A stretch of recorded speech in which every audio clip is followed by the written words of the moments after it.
Mohammed Amin has just arrived in Pakistan after fleeing the Taliban, who he witnessed first capturing his hometown of Mazar-e-Sharif and then the Afghan capital, Kabul. When the Taliban entered Kabul, people were afraid and rushed to the airport.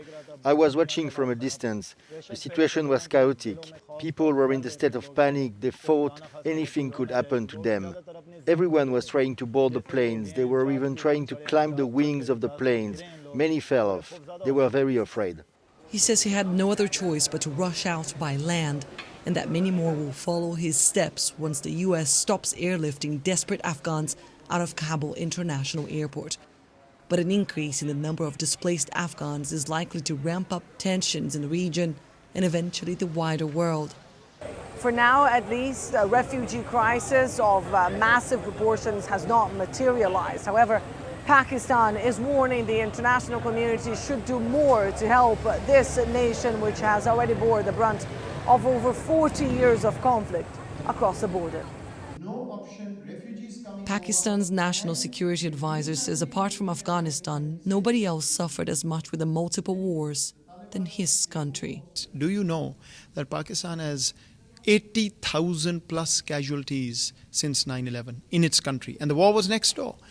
Do you know that Pakistan has lost $152 billion in the economy? We've had millions of people displaced. We house over 4 million Afghan refugees even today.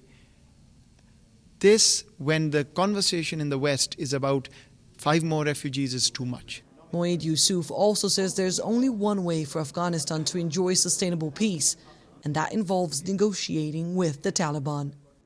The world has to engage and talk to them. What I know is that their initial statements, their initial conversations clearly show that they don't want to go to the 90s. But back at the Afghan bar in Islamabad, many say it's impossible to forget the previous rule by the Taliban or to trust them. They claim that they don't feel animosity towards anyone, but this is a flat lie. During the day, they say this, but at night, they go to people's home, pick them up, and after 2 or 3 days, they kill them. Because my father was working with Ashraf Ghani, they captured my whole family and killed them.